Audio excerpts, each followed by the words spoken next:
We always joke about drill sergeants being a teacher. Imagine little Johnny forgetting his homework and all of a sudden your drill sergeant teacher destroys you. Well, this might actually become a reality. All joking aside, there is a teacher shortage all over America, but specifically in Florida, there's an idea out there to let veterans become teachers without degrees.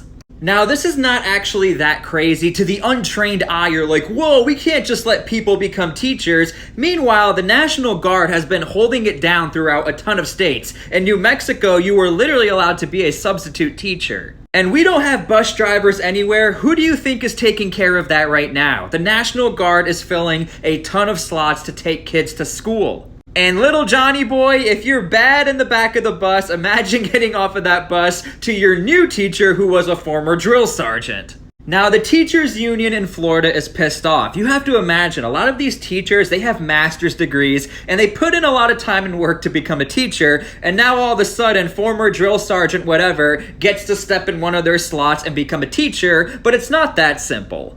Now, this is not all that simple. If you want to be a veteran and a teacher, you do need 60 college credits. That's about a year and a half of school. You need a 2.5 GPA, which is not high at all. You need to be honorably discharged. So there are some steps. You also just can't walk around in the classroom and you're in charge. You will have somebody oversee you and make sure you actually know what you're doing.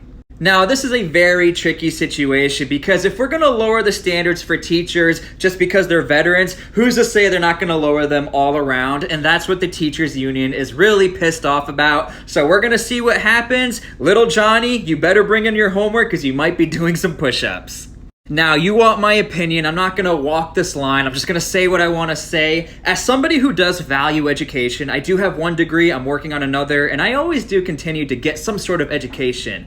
Is it really going to hurt the kindergartners or the first graders if that teacher doesn't have a master's degree? But that's no disrespect to teachers. Yes, it's impressive that you have these master's degrees and you're dedicating your life to helping children, but right now we are in dire circumstances. Get who you can get in and mentor those veterans to do their job. And they're gonna do their job to the fullest because soldiers like to help. Veterans wanna help. We don't wanna see our kids on the streets and be total idiots. So I don't think this idea of not having some sort of education at the master's level is that big of a deal. I just think we need to mentor and train these veterans to be the best teachers they can be, and that's going to be up to the teachers to really help out those veterans.